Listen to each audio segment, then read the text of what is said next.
2008 to 2012, it was a complete failure. Wrong product, wrong business model, too much front loading of capital to try to grow too fast without getting product market fit. We made every mistake you can. When I go to fundraise and I talk to these VCs, they say Tam and Tom and Sam and Som and like what are all these things, right? So that helped a lot. The MBA class helped a lot to help me understand how to build a business out of the dream. Mumbai is a phenomenal city, diverse, cosmo, infrastructure is great, the coastal road that's being built, half of it is built. It's transforming as a city, it's a business capital of India. Maharashtra is also a state with the highest number of startups in India. And so you have a great ecosystem set up here all the way to going public. Mumbai as a culture has that work hard, go big or go home. What would you, say the mantra is to maintain a work-life balance? If you want to be an entrepreneur, there is no work-life balance. I mean, if you want really work-life balance, go work somewhere, no?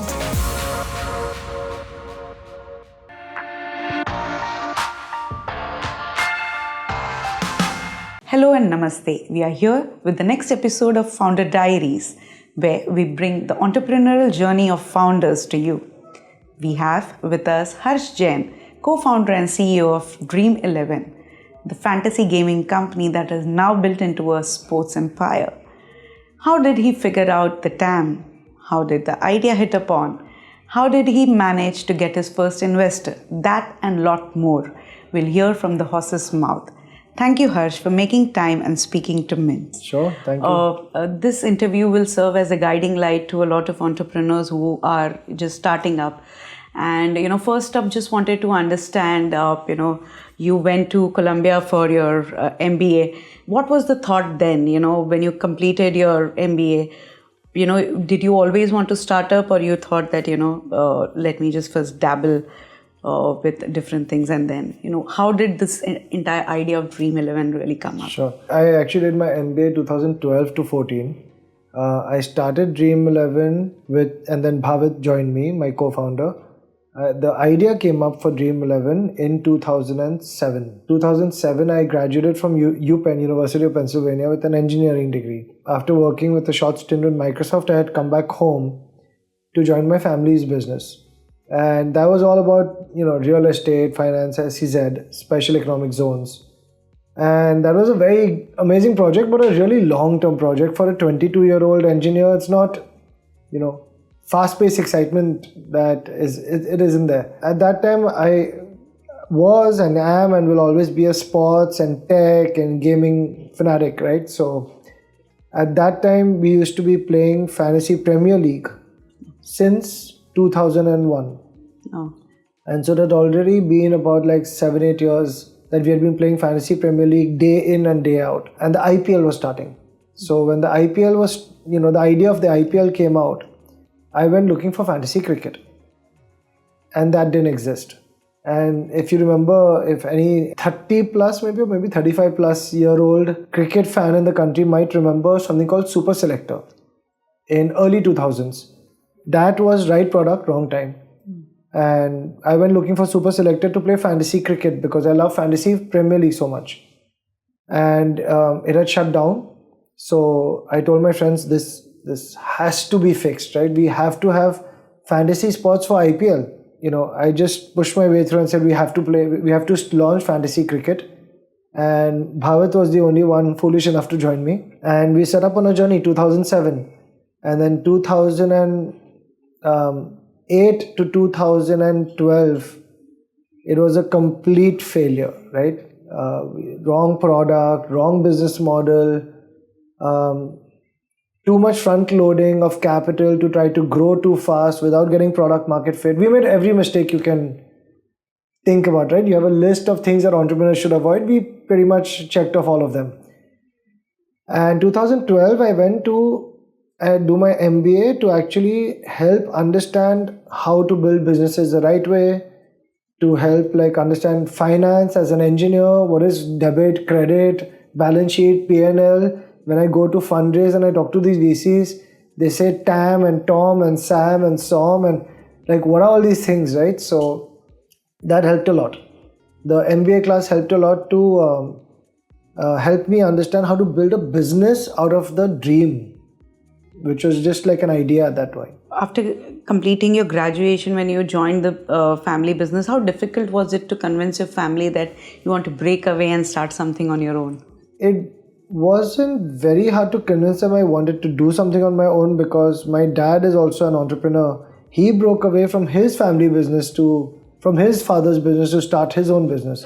So in that sense, it wasn't something different for him, and that was easy. The idea was not so easy, right? For someone like my dad is very strong in the finance and real estate side. For him, a traditional business mentality, build things, factories, Real assets, factories, real estate. To have an idea from his 22-year-old son saying, I'm going to change the world with this fantasy cricket, right, game was difficult. And so there he didn't have as much support, but he didn't support it as much, but he supported my wanting to pursue entrepreneurship. And Mumbai, the city of dreams. So, I think everyone here can appreciate passion, hustle, entrepreneurship. I think this is a city that is given birth to entrepreneurship in many ways in India. We are the business capital of India. You have the Ambanis, you have so many business stories from Mumbai that I think anyone in the business side of Mumbai will understand and respect entrepreneurship. I'm sure it was difficult convincing your father, and even more difficult convincing investors that, this could be a viable business, 10 years from then. So how did your first pitch go, and how did you find your first investor? First pitch? It's a good question. I have to think. I don't even remember what was my first pitch. We had like hundreds of pitches back in the day, all met with rejection. But I think you learn from every rejection, right? Like one investor asks you about TAM, and then you look up what is TAM, and then you understand, okay, I've got to present my business in a way that the TAM is large enough for investors to understand that this can be a huge market.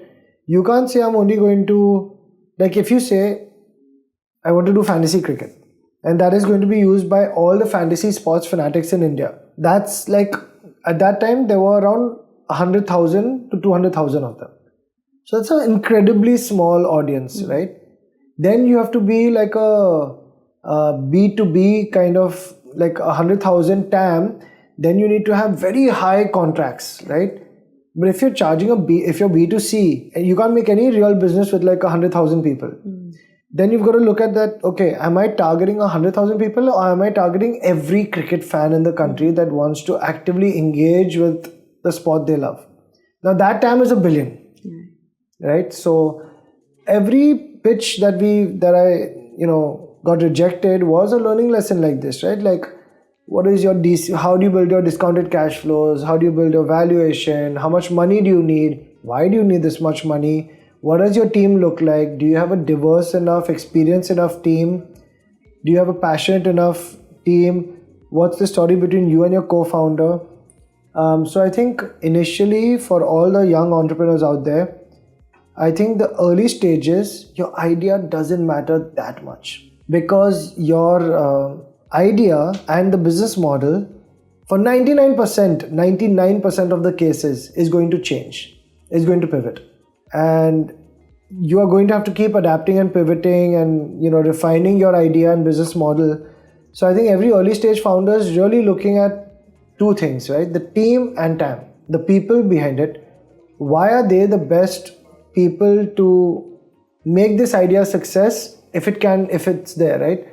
Are they super passionate? Will they not give up? Will they have that tenacity? Do they have the right experience? Do they have the right skill set required to do this? And how big is the market? Because if the market is very small, it's very unforgiving, right? Because the minute, like I said, if you have 100,000 people and you get to 50,000 of them with the wrong product, you're dead. They're never going to come back.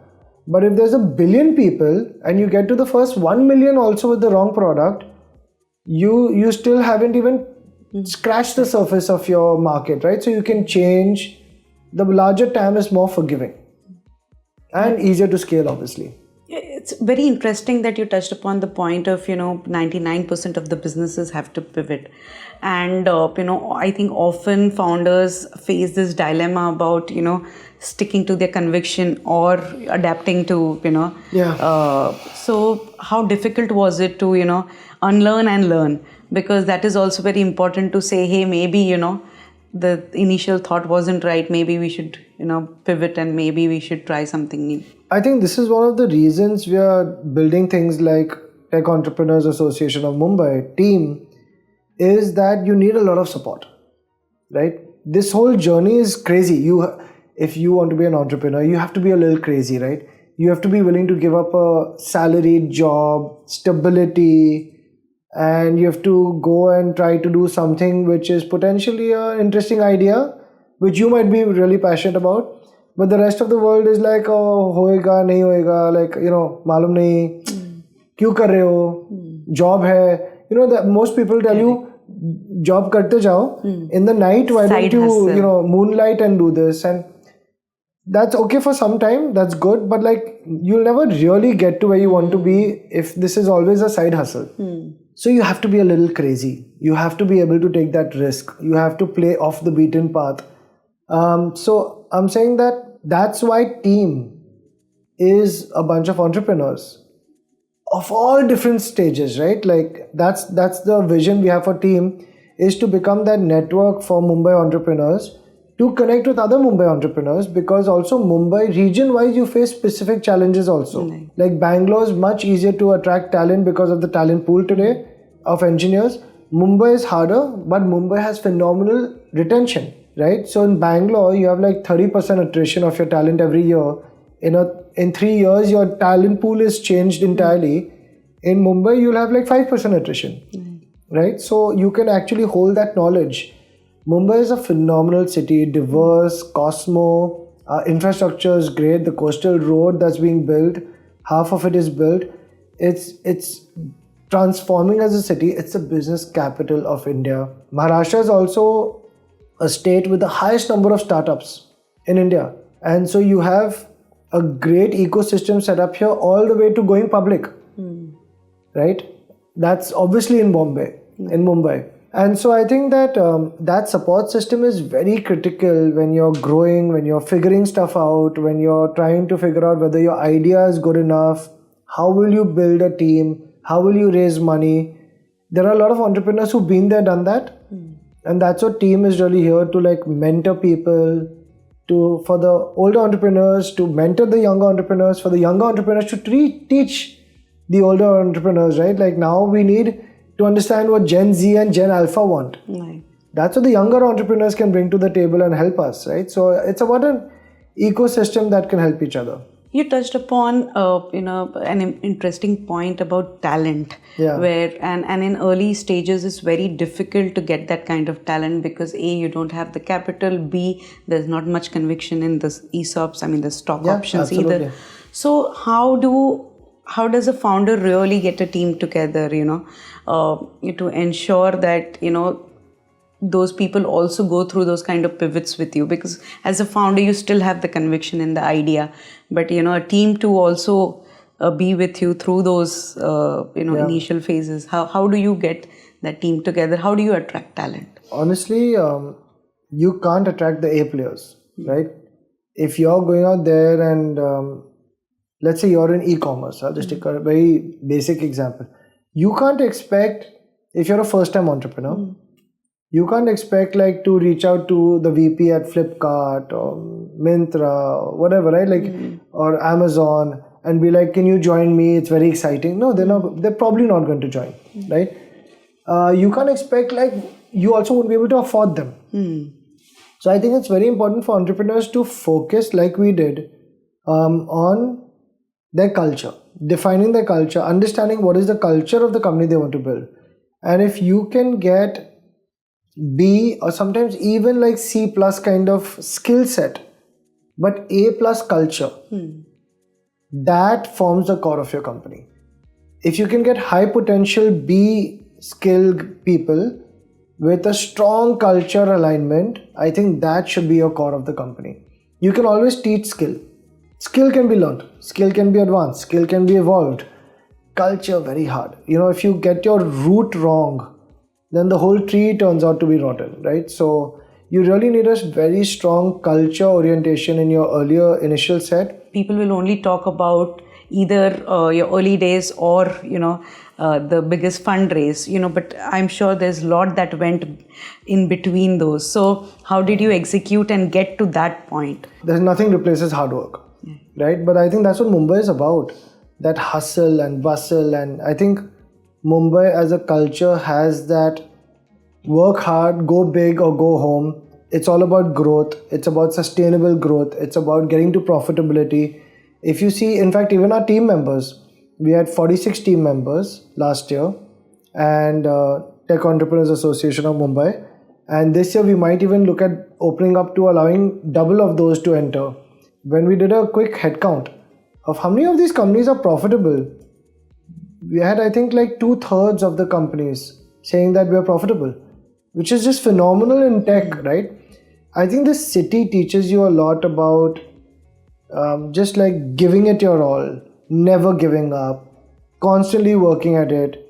It's all about like growth. It's all about constantly looking at unit economics. It's not just about flashy, high burn businesses. Burn is important. Burn is important because young companies are not going to be profitable. Young companies need to burn to actually grow.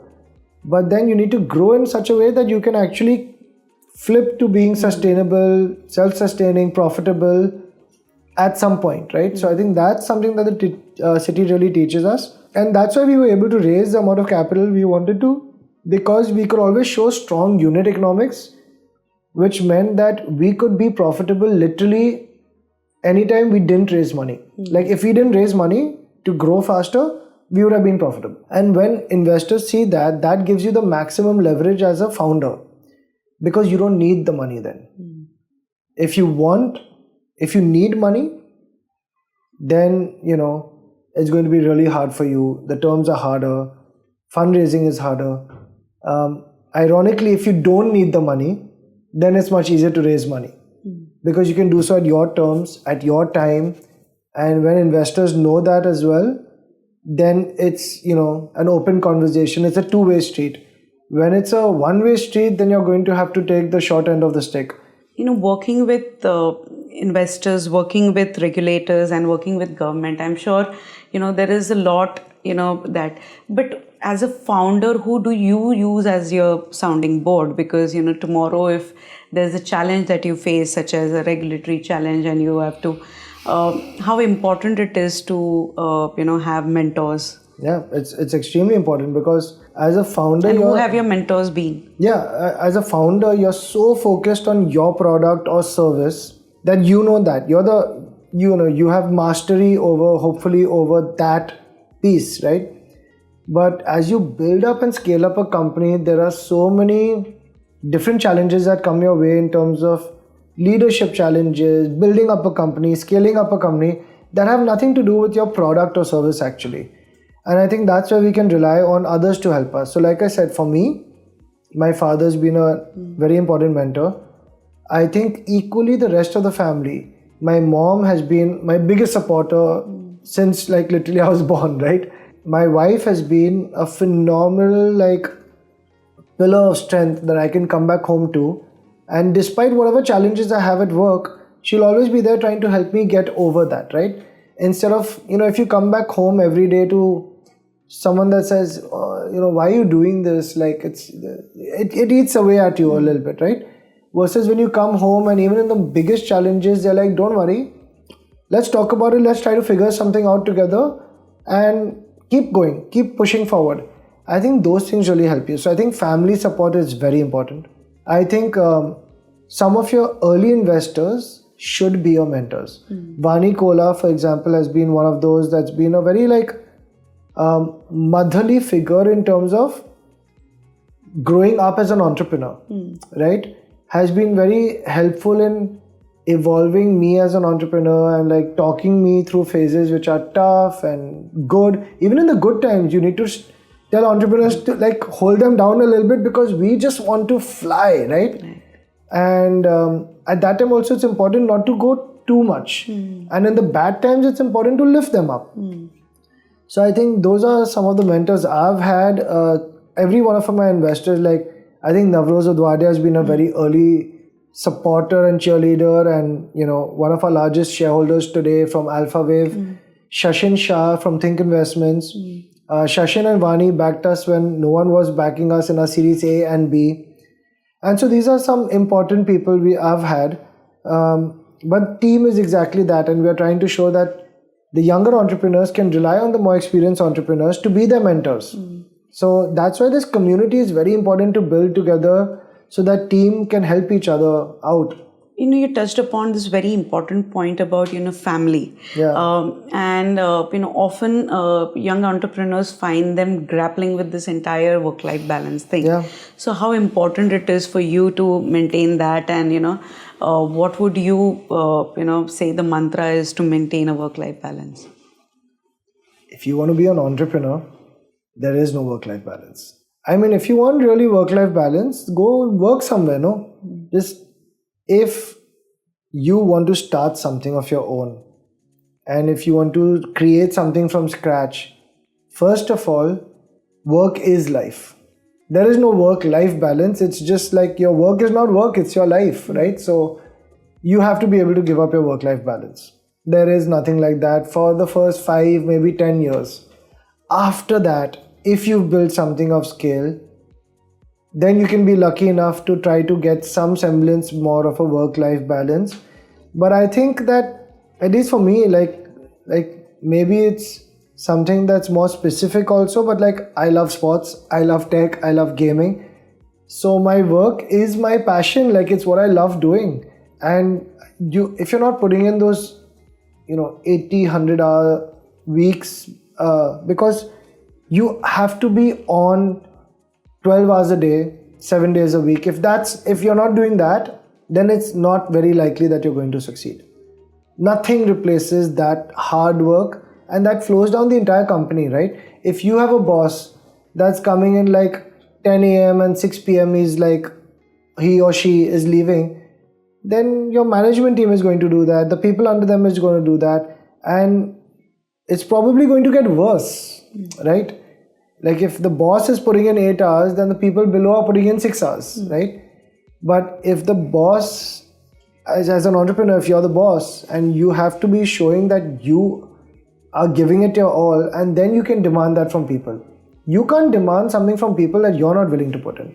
You have, so many investors. So how critical is investor management? Because, for a funded company, investor management is also a very critical function. Absolutely. And, how much weightage do you give to, monthly, updates to? Because MIS is something, a must have. There are early stage companies that do not do those very diligently. So how important do you think is, this entire investor management function? Because as the number of people on the cap table grow, your responsibility increases. I think investor management is based on expectations. So it's what you and your investors decide are your expectations and their expectations. So if you expect active investor participation, let them know that. If you expect passive, then let them know, but then you have to deliver, right? So people are happy being passive investors as long as the company and the founder are delivering. If you're not delivering, you can't expect them to be passive. They have to protect their investment. They have to come in and help out and make sure it's performing well. If an MIS is promised quarterly, make sure it's done quarterly. If it's promised monthly, make sure it's done monthly. I don't think that's something that you can choose yes or no. It's something that you agree in your terms of your investment, in your SHA, in your documentation. You agree on certain audited responsibilities, MIS, financials. Just live up to them. And, an extension to that journey is definitely an IPO. How serious are you about, considering an IPO in your term? What would be an end game in terms of giving your investors liquidity? Well, right now we have a pretty large matter of a retrospective tax case that we're fighting. So I think the question of an IPO doesn't arise right now. But until that matter is at least resolved, we have a very large retrospective tax matter. We're in Supreme Court, so we'll see how that matter goes. But hopefully, once that matter is resolved, then only we can talk about any of these, even discuss any potential going public plans. But I think going public has to solve a problem. We can't go public because there's nothing else to do now. Oh, we're not raising money, we don't need to raise primary, we're profitable. So chalo, let's go be a public company. Why? There has to be a problem you're solving, right? Otherwise, going public has a lot of cons as well. There are tremendous amount of pros, right? But to run a public company is a completely different skill set to running a private company. Like I said earlier, it's not good or bad, it's just a different experience, right? So you have to be prepared for it.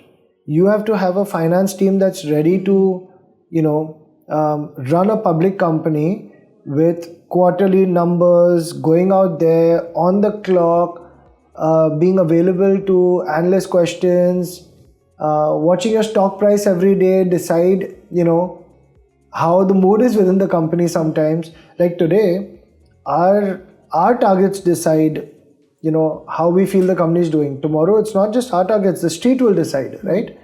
How we feel the company is doing. And if you hit your targets, but your share price tanks, your people are going to be pretty upset. But if you don't hit your targets, but your share price is going up, they'll still be very happy. So it changes the way you run. It's important that you go public for solving a problem. And so whenever this retrospective tax hopefully is amicably resolved and we have a problem that going public will solve, we'll go public. If there's no problem, then why should we? Right. On that note, thank you so much, Harsh, for making time and speaking to us. It was lovely having you. Thank you for having me. Thank you.